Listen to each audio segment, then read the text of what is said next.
नमस्कार दोस्तों, स्वागत है आपका हमारे channel Rathore sir online classes पे। हम नाउन केस की सीरीज़ पढ़ रहे थे, उसका ये वीडियो नंबर 6 है। पिछले वीडियो में हमने जो पजेसिव केस है उसके बारे में पढ़ा था और मैंने आपको बताया था कि पजेसिव केस क्या होते हैं। और अगर आपने ये वीडियो नहीं देखा है तो आप हमारे चैनल पे जाइए, उस वीडियो को देखिए और अगर आपको वीडियो पसंद आए तो चैनल को सब्सक्राइब करें और वीडियो को शेयर करें। देखिए, पिछली वीडियो में हमने देखा था कि जब हम प्रॉपर नाउन या कॉमन नाउन में एपिस्ट्रोफ लगा के एस लगा देते हैं तो जब नाउन है वो पजेसिव केस बन जाता है। नाउन का जो केस है वो पजेसिव केस हो जाता है। और ऑलरेडी हम पजेसिव केस की जो डेफिनेशन हम पढ़ चुके हैं और साथ ही साथ वो क्या होता है हमने पिछले वीडियो में डिटेल से उसके बारे में पढ़ लिया था। एक बार मैं फिर आपको बता देता हूँ कि जब हम किसी भी नाउन में, चाहे जैसे राम है, तो राम में जब हम एपिस्ट्रोफ लगा के एस लगा देते हैं तो राम्स, तो उसका अर्थ हो जाता है राम का। तो चलिए शुरू करते हैं। तो सबसे पहले तो मैं ये चाहूँगा कि अगर आपने हमारे चैनल को सब्सक्राइब नहीं किया है तो चैनल को सब्सक्राइब कर लें, वह बेल आइकन ज़रूर प्रेस करें ताकि हमारे वीडियो की जो नोटिफिकेशन आपको मिलते रहें। और मेरा आपसे साथ ही साथ ये अनुरोध भी है कि वीडियो को लास्ट तक देखें ताकि आपको उस टॉपिक की पूरी समझ हो जाए। और वीडियो के लास्ट में मैं आपको बताऊंगा कि उस पजेसिव केस को हम यूज कैसे करते हैं। तो चलिए आज हम इस वीडियो में देखेंगे कि पजेसिव केस या का निर्माण कैसे किया जाता है या फॉर्मेशन ऑफ पजेसिव केस। तो उसके कुछ रूल्स हैं और उन रूल्स को हम एक एक करके डिस्कस करेंगे। तो ये हमारे सामने देखिए, पहला ये है कि फॉर्मेशन ऑफ पजेसिव केस में when a noun is singular, कि जब भी कोई नाउन सिंगुलर होता है तो उसका पजेसिव केस बनाने के लिए हम क्या करते हैं कि the possessive case is formed by adding apostrophe s to the noun. तो हम सिंपली क्या करते हैं कि अगर नाउन सिंगुलर है तो हम उसमें एपिस्ट्रोफ और एस, एपिस्ट्रोफी एस लगाकर हम उसमें पजेसिव केस का निर्माण करते हैं। तो देखिए, इसके कुछ हम एग्जाम्पल लेके आए हैं आपके सामने कि जैसे द बॉयज बुक, जैसे यहाँ पे एक नाउन था बॉय, अब बॉय में हमने एपिस्ट्रोफ लगाया और सिंपली उसमें एस लगा दिया और फिर हमने आगे लिख दिया बुक, यानी कि लड़के की किताब।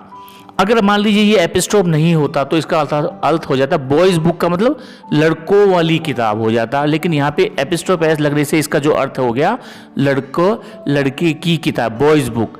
द किंग्स क्राउन, राजा का ताज। तो यहाँ पे किंग के आगे हमने जब एपिस्ट्रोफ लगा के एस लगाया तो इसका अर्थ हो गया कि राजा का ताज, यानी कि उसमें ऐसा ताज जिसके ऊपर राजा का अधिकार है, वो ताज जो राजा से संबंधित रहता है या जो ताज राजा पहनता है उसे किंग्स क्राउन कहेंगे। और इसके में देखिए कि the letter S is omitted in few words where too many hissing. अब मान लीजिए बहुत ज़्यादा हिसिंग हो रही है तो हम उसमें एस को ओमिट कर देते हैं या हटा देते हैं। जैसे कि देखिए,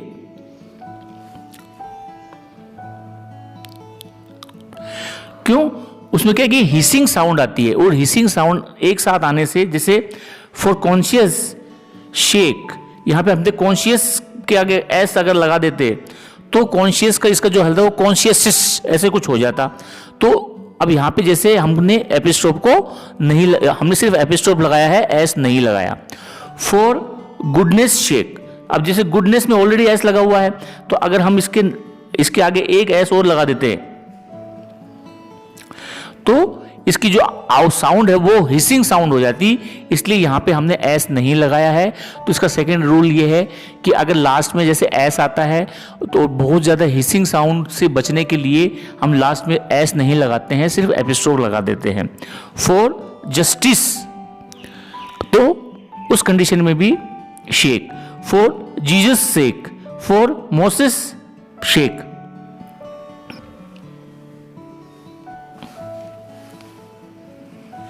Moses law, when the noun is plural. अब मान लीजिए नाउन हमारा प्लूरल है तो इसका अगला नियम ये है कि अगर when the noun is plural, तो अभी तक हमने दो नियम देखे।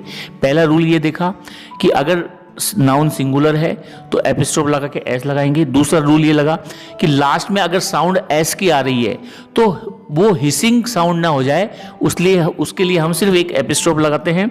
और तीसरा रूल इसका ये है कि अगर कोई when the noun is plural and end in S, और अगर एस से एंड हो रही है तो इसका पजेसिव केस बनाने के लिए हम क्या करते हैं कि ओनली एपिस्ट्रोफ ही लगाते हैं। जैसे मान लीजिए ये बॉयज स्कूल है, यानी कि लड़कों का। अब यहाँ पे ऑलरेडी बॉयज जो है एक प्लूरल है, प्लूरल होने के कारण लास्ट में इसमें एस लगा है। अब अगर इसमें हम एपिस्ट्रोफ लगा के एस लगाएंगे तो इसकी जो साउंड है वो ऐसे आएगी, बॉयज ऐसे। तो हिसिंग साउंड से बचने के लिए हम इसमें सिर्फ एपिस्ट्रोफ का ही यूज करते हैं। तो ये बॉयज स्कूल होगा, गर्ल्स स्कूल होगा। अब इसमें एपिस्ट्रोफ लगा के फिर वापस एस नहीं लगाया, क्योंकि गर्ल्स में ऑलरेडी एस लगा हुआ है, और दोबारा एस लगाने से इसकी जो साउंड है वो हिसिंग साउंड हो जाती है, इसलिए हमने इसको गर्ल्स स्कूल लिखा। हॉर्सेस टेल्स, अब यहाँ पे हॉर्सेस में ऑलरेडी एस लगा हुआ है, अगर हम एपिस्ट्रोफ लगा के फिर से एस लगाएंगे तो साउंड की हिसिंग हो जाएगी। तो हिसिंग साउंड से बचने के लिए हम क्या करते हैं कि सिर्फ एपिस्ट्रोफ लगाते हैं, लास्ट में एस नहीं लगाते हैं। आगे देखिए, when the noun is plural, जब कोई नाउन प्लूरल है but does not end in S, लेकिन फिर भी उसका एंड जो है वो एस से नहीं हो रहा, तब हम क्या करेंगे कि उसका possessive sign formed by adding, फिर उसमें हम एपिस्ट्रोफ और एस लगाएंगे। जैसे मान लीजिए चिल्ड्रन, अब चिल्ड्रन ऑलरेडी एक प्लूरल है। चिल्ड्रन, भाई चाइल्ड का प्लूरल होता है चिल्ड्रन, चाइल्ड का मतलब होता है बच्चा और चिल्ड्रन का मतलब होता है बच्चे।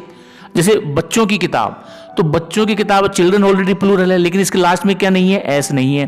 तो इसका पॉजेसिव केस बनाने के लिए हम क्या करेंगे, इसमें एपिस्ट्रोफ के साथ में एस का प्रयोग करेंगे। तो चलिए आगे चलते हैं। अगला इसका जो रूल ये है कि व्हेन ए नाउन और a title consist of several words, कुछ नाउन या टाइटल जिसमें बहुत सारे वर्ड होते हैं, कई नाउन ऐसे जिनको कंपाउंड नाउन कहा जाता है, जब नाउन में एक से ज्यादा वर्ड होते हैं तो इस प्रकार के नाउन को हम कंपाउंड नाउन बोलते हैं। यानी कि नाउन कैसा हो, कंपाउंड प्रवृत्ति का हो, जैसे ग्रैंडफादर, जैसे मदर इन लॉ। अब यहाँ पे ये नाउन है लेकिन ये कंपाउंड नाउन है, क्योंकि ये नाउन एक से अधिक, जैसे मदर इन लॉ है तो मदर इन लॉ 3 शब्दों से बन के मदर इन लॉ बना है, तो इस प्रकार के नाउन को हम कंपाउंड नाउन कहेंगे। तो इस प्रकार के नाउन को जब हम उसमें चेंज करते हैं पॉजेसिव में, तो हम क्या करते हैं, the possessive sign is attached only for the last word. तो हम क्या करते हैं कि लास्ट वाला जो वर्ड है उसके अंदर हम एपिस्ट्रोफ और एस लगाएंगे। जैसे कि देखिए, the Kings of Bhutan's visit, the king of Bhutan's visit. अब यहाँ पे देखिए, यहाँ पे हमने किंग में एपिस्ट्रोफ एस नहीं लगाया, और अब हम इसमें सिर्फ किंग ऑफ भूटान, पूरे जो नाउन है वो 3 शब्दों से मिलके बना है। तो हमने क्या किया कि लास्ट वाला जो वर्ड है भूटान्स, भूटान जो है उसमें एपिस्ट्रोफ लगा के हमने एस लगा दिया, visit. The prime minister of Mauritius speech. अब ये देखिए, यहाँ पे भी हमने क्या किया कि लास्ट वाला जो वर्ड है उसमें एपिस्ट्रोफ लगा के एस लगाया है। यानी कि अगर हमारा कंपाउंड नाउन हो, मोर देन 1 वर्ड से ज़्यादा बना हुआ हो, तो हमने कुछ एक नाउन ऐसे होते हैं जिसमें हम क्या करते हैं कि लास्ट का जो वर्ड होता है उसी में ही हम एपिस्ट्रोफ लगाते हैं। आगे देखिए, और इसके आगे हम नेक्स्ट वीडियो में देखेंगे और भी कई रूल्स हैं जिसमें हम पॉजेसिव केस का फॉर्मेशन करते हैं।